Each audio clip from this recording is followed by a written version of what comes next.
係講網友，咁就係呢一個咁樣嘅民主嘅反思啊。其實就係我係喺89事件之後，對所有呢個民主體系嘅歷史事件嘅一個反思。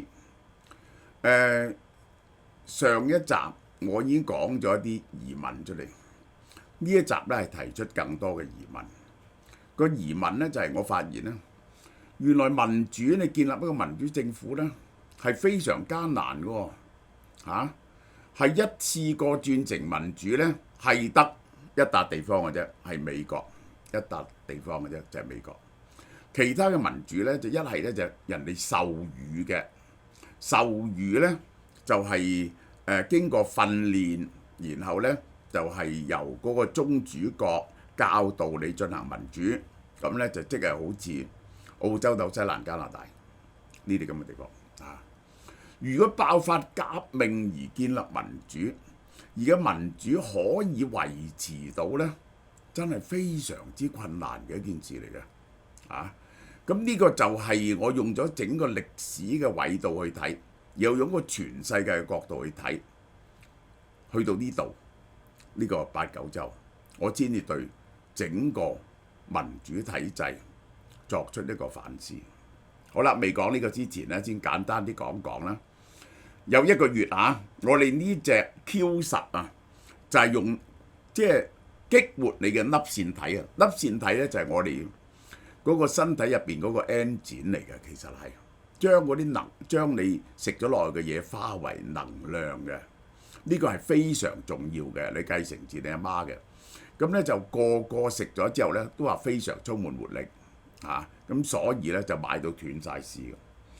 而且呢一隻咧係比起街度咧平太多啦，平太多啦。有呢個 Q10 輔酶、鋅、維他命 B1、B2 同埋 C。呢個 Q10嘅線粒體或者粒線體嘅重要保存成分，佢係120粒啊，食4個月，好到不得了，啲網友讚到不得了。咁啊仲有喎，呢個食4個月啊。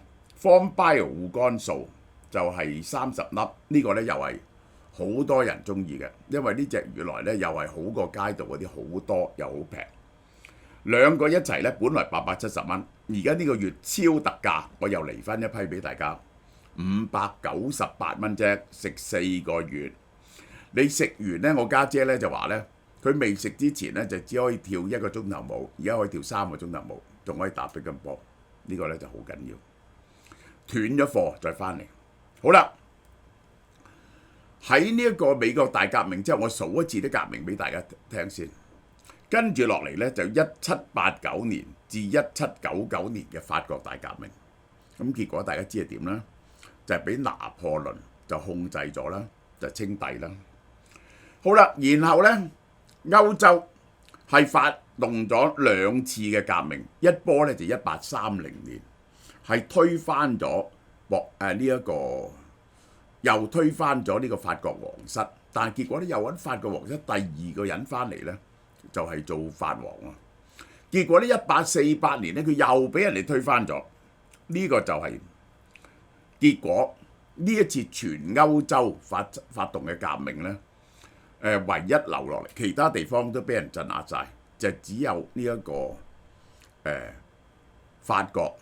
係短暫建立咗個共和國。嗱，法國係一個好好嘅 case， 因為咧法國就係民主思想奠基嘅其中一個地方。民主思想奠基就係不離英國、法國嘅 Enlightenment。咁呢一個就係，然後就係輸出去美國，但係結果喺法國係點呢？1848年前後咧，呢一個英國就進行咗民主改革啊。就 Reform Bill， 結果咧就開始英國真係進入民主時代。好啦，跟住俄國大革命，應該係1870年，呢個又係拿破崙第3，就係打敗仗，又俾巴黎人民推翻咗，嗰個亦都係一次革命嚟嘅。俄國大革命1917年，呢個就係歐洲嘅歷史。到歐洲呢個第1次世界大戰之後咧，就係嗰個歐洲嘅三個大嘅帝國系統都瓦解咗，就係呢個俄羅斯呢一個奧匈帝國啊，同埋呢個德意志帝國變咗共和國。但我會詳細啲講歐洲嘅古仔。歐洲咧去到第一次世界大戰之後咧，就多啲地方變咗民主國家啦。我講呢個愛嚟 illustrate 呢個悲劇最好嘅就係中南美洲發動嘅嘢。After 美國嘅革命咧，中南美洲啲人咧就學，其實西班牙能夠要嚟控制中南美洲嘅兵力咧係好少嘅，其實係。海地革命1791至1804年係由黑人，因為咧海地當地嘅原居民幾乎死晒，海地嘅大部分嘅居民咧都係嗰啲奴隸，呢個係個奴隸嘅革命。拉丁美洲啊，玻利維亞獨立戰爭1808年至1826年就係打敗咗呢一個西班牙軍隊。其實中南美洲大多數地方咧都贏得佢哋嘅獨立，呢個就係。墨西哥獨立戰爭係同一時間嘅1810至1821，結果墨西哥咧就獨立咗，跟住咧就同呢個美國打仗冇幾耐咧就失咗好多地方。如果唔係咧，你唔會明白點解 L.A. 叫 L.A. 嘅Las Angeles 嘅，其實咧就係天使之城，係西班牙名嚟嘅。呢啲地方原本係屬於墨西哥嘅。好啦，我講俾你聽個反思係乜嘢咧？喂，你見到咧喺呢一個美國革命之後咧，嗰啲殖民地就學美國咯喎。咁結果我哋睇下英國幾時可以建立到民主政體咧？原來我哋細個讀啲歷史咧就唔準確嘅。英國建立咗大憲章之後咧，英國皇室屢次想推翻呢個大憲章，攞到獨裁權力。係前後鬥咗3、4次，大憲章係頒布咗好多次嘅，唔係一帆風順嘅。然後仲經過2次革命啊，一次就係令到英皇係被斬首，第2次光榮革命。光榮革命之後咧，英國嘅統治權咧，仲實際上係喺啲貴族手上。呢個係呢個 House of Commons 幾時先至能夠獲得更多嘅權柄咧？就係因為英國工業革命之後咧，嗰個中產階級咧就崛起。咁結果，但係當時嘅 House of Commons 有權投票嘅人咧仲係好少，直至到1842年，英國先至係有比較上講得出嚟嘅民主。但係多數人仲係冇權投票嘅，女人係冇權投票嘅。當時係好啦。最難堪嘅就係法國，法國係點呢？1789年呢個法國大革命，結果就變咗暴民政治，就亂咁殺人，連當初嘅革命黨咧自己都殺得8899，咁結果就奠定咗拿破崙稱帝咯。拿破崙稱咗帝，結果就點呢？俾呢個歐洲咁多國家打敗咗，咁啊請翻呢一個嗰個王朝翻嚟繼續統治，到1830年咧，法國人又爆發革命，就將佢吹翻咗 Charles X。但係結果咧，佢哋又冇建立過共和國，就請咗一個皇室嘅開明分子遠親翻嚟 Louis Philippe 做法國皇帝，咁就由 King of France 變咗 The King of the French。點不知1848年又推翻咗佢咧，又建立咗共和國。建立咗共和國點咧？選咗拿破崙個侄做執政喎。拿破崙個侄乜嘢功績都冇，就因為佢有拿破崙嘅名，就選咗做執政。執政之後咧，過幾年咧，公民投票90幾個%人支持佢，又變咗皇帝，就變咗 Napoleon the Third。直至到1970年，佢俾奧地利打敗咗，咁然後咧就陷入就變咗共和國啦。呢個就叫做呢個建立咗呢個共和國 The Third Republic。建立咗共和國咧，仲係搞到咧非常之彎嘅。結果係喺第二次世界大戰之後嗰個共和國仲係非常大嘅紛爭，因為要對付呢個摩洛哥呢啲地方嘅叛亂，又喺越南打敗咗仗，戴高樂再進行一次徹底嘅翻身，就變咗戰後變咗第四共和國、第五共和國，先至發覺比較穩定，成為民主國家。1960幾年之後，係咪幾艱難啊？呢樣嘢你估唔估到個奠基民主嘅國家會點啊？同樣德國，我講俾大家聽，德國係幾咁艱難建立民主國家。佢呢個 Prussia Unification of Germany 之後呢，佢其實呢就係帝王嘅權力呢依然係 dominating 嘅。咁到咗第一次世界大戰之後呢，威廉三世被推翻咗之後呢，就變咗威瑪共和國。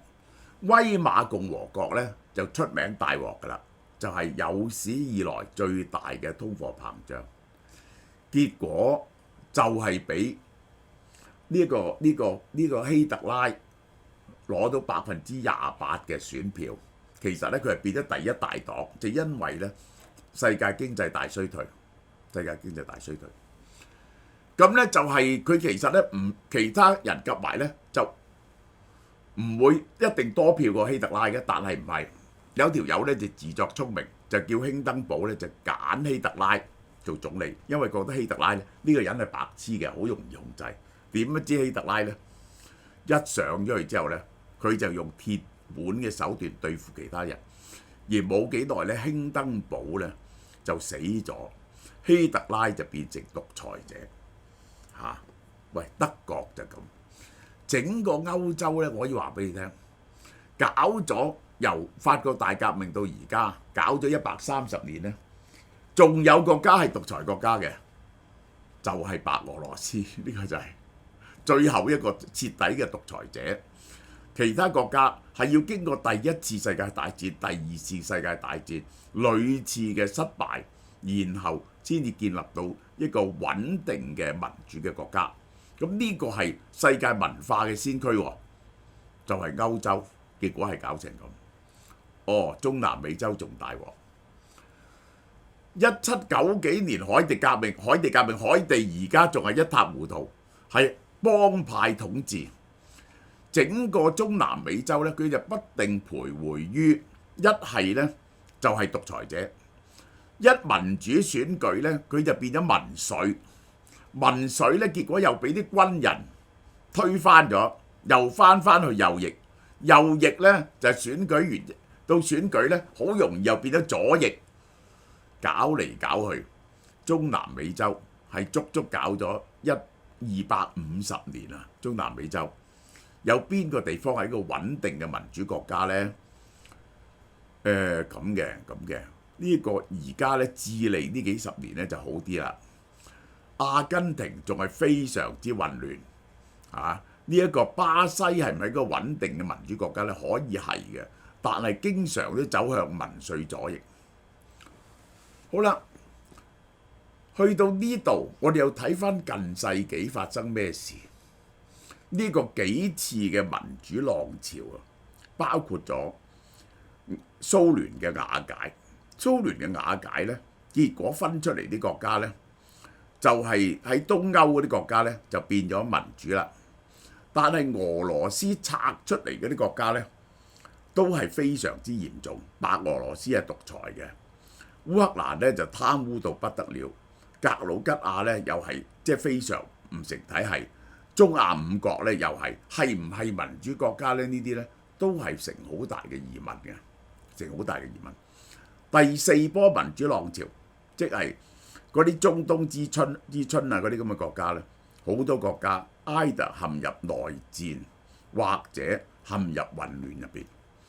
而家世界上真正穩定民主嘅國家咧，咁你話落後國家能夠成為穩定嘅民主國家嘅大國咧？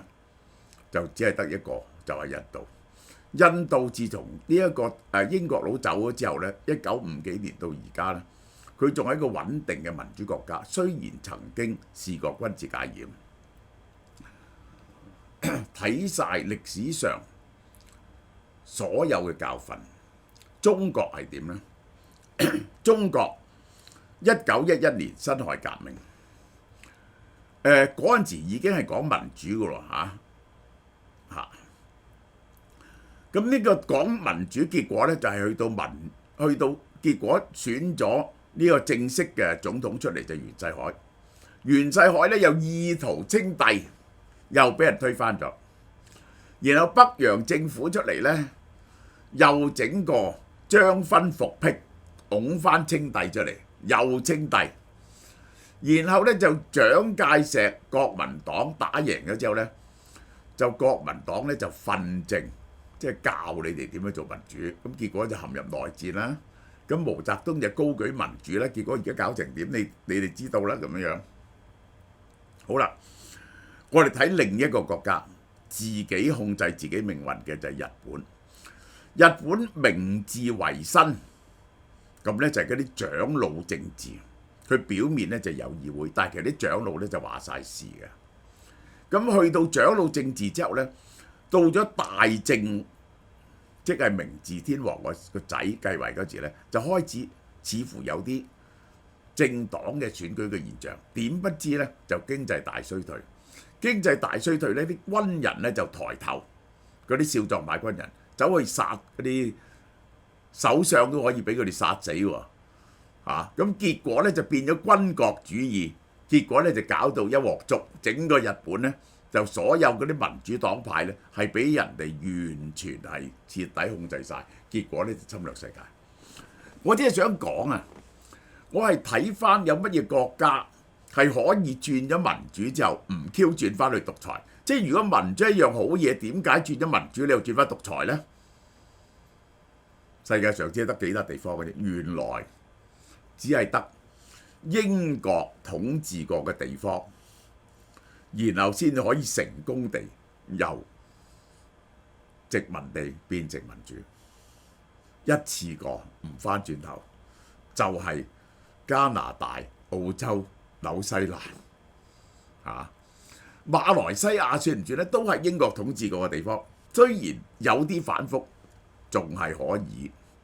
美國統治過嘅地方咧，菲律賓咧，中途咧就變咗幾十幾年嘅馬可斯嘅獨裁統治，呢個就係都係翻轉頭。呢個印尼咧又係變咗呢一個本來係呢一個蘇加諾政府，點不知咧共產黨發動政變，就蘇哈圖美國幫助蘇哈圖獨裁咗20幾30年，而家咧就比較穩定。去到咁我就會真係懷疑喎，點解咁難企得穩嘅咧？民主係咪？嗱，你表面咧就係確實係民主一樣好有益嘅嘢。咁我咧就會講，第一有一個誤解啊！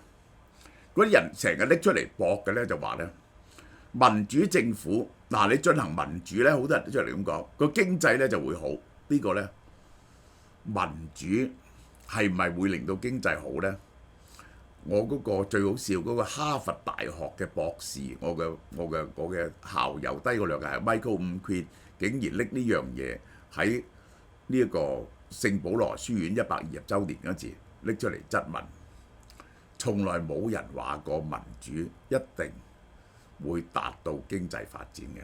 經濟發展有一系列嘅因素，有好多因素，其中包括咗你有冇足夠嘅資本啊，你有冇足夠嘅科技啊，你嘅文化背景啊，即係樣樣嘢都係你一個有效嘅政府啊。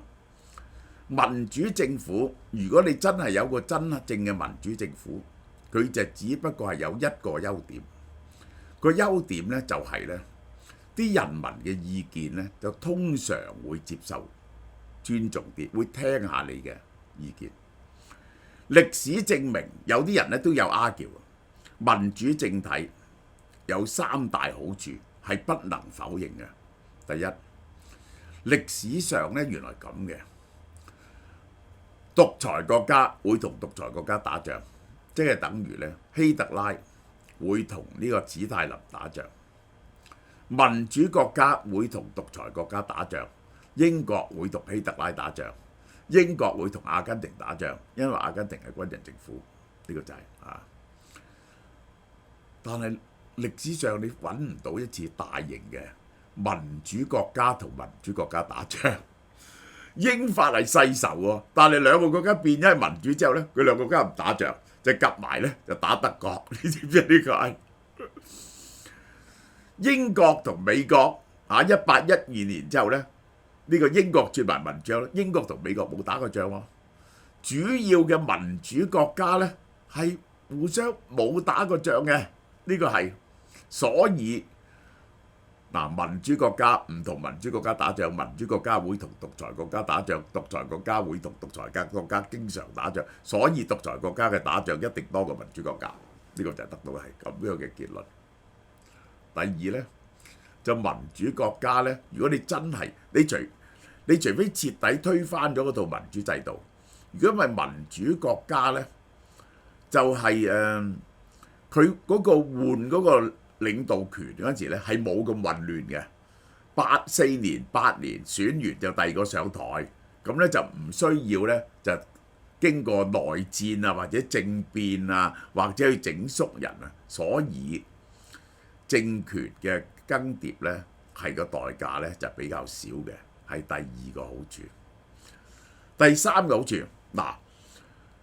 一個真正民主嘅國家，真正嘅民主國家即係點呢？佢基本上嗰個選舉制度係合理嘅，唔係要徹底平等，佢基本上相當平等，而係相當遵守遊戲嘅規則嗰刻呢，你會發現呢，佢哋有1萬個壞處。民主國家最出名嘅就係無能、臨時猶豫不決，呢個無能就係可以腐敗。可以效率低喎，民主國家都可以效率低，但係只要佢係真正嘅國家，唔轉為一個威權嘅國家呢，佢冇一個真正嘅民主國家可以對人民殘忍嘅喎。乜嘢叫人民殘忍啊？無端端捉咗你去坐監啊，嚴刑逼供啊，你明唔明啊？趕你出你間屋啊，呢啲嘢咯。因為一個真正嘅民主國家，如果佢對人民好 Q 殘忍，一個真正嘅民主國家係會更換噶嘛，嗰個總統同埋嗰個國會係，下次啲人就唔 Q 選你噶啦嘛。即係你腐敗啊、貪污咧，仲可以隱藏喎，殘忍係冇得隱藏喎。你知唔知啊？呢個係全世界咧都知道你好 Q 殘忍咧，你冇辦法就係會再做到。所以呢3樣就係民主國家嘅絕對好處，呢個咧就係不容爭辯嘅咁但係民主咧，仲係非常難直機嘅。而家全世界真正嘅民主國家咧，即係個民主，我哋係咁啊，你好難度嘅，係咪有得投票？多數國家都有得投票，呢個就係中國都有得投票啦，係咪啊？喺地方嗰度，佢個民主去到某一個程度，嗰個程度就點咧？我講俾大家聽。第一，啲人有基本嘅投票權。嗰個投票權呢，個選舉同被選舉權呢，係公平、公正、公開嘅，即係唔係好似香港咁，有啲人準選，有啲人唔準選，要人哋甄別過。呢個就係伊朗、香港發生嘅 situation 呢個甄別過先至準選，基本公平嘅選舉制度之下，同時佢一定要對私產有保護權，同時一定要保護言論自由，因為你唔俾人有言論自由呢，就冇公平嘅選舉可言嘅，你明唔明啊？因為我日日話我好好，譬如 A 同 B 講，我日日話 A 好好，日日話 B 好衰，所有報紙、政府一話 B 好嘅就拉咗你，咁呢個就唔可以選舉嘅，因為呢個信息係單方面。A 方面咧就籠罩晒，所以冇言論自由、新聞自由嘅選舉咧，就唔係一個真正嘅公平嘅選舉。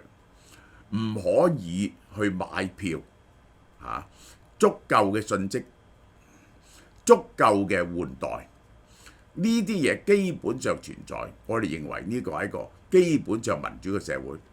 而家全世界嘅人口呢，只係得30%幾係喺真正嘅民主社會啫。嗱，呢個呢就係我對民主嘅反思。點解係咁難去建立呢？喺乜嘢條件下邊佢先至建立呢？我係會喺第3講嗰度再詳細啲同大家講嘅。呢個係由民主嘅根源講起嘅。呢個大家食開嘅修身堂NMN， 佢哋有 PQQ 同百老匯醇嘅。我哋 for 嗰啲新嘅參加嘅人去試下食下。呢一個係我哋又有呢個優惠嘅 for 第一盒，你買一盒啫，原價1980蚊，而家就1280蚊。仲有好好嘅嘢送，日本銀座近期非常紅嘅溝拉麵大家有冇食過呢？你只要嚟俏貓貓門市買一盒 NMN 1280蚊就會送呢個日本嘅溝雞白湯拉麵一盒，入邊咧係有5包嘅非常之好食嘅。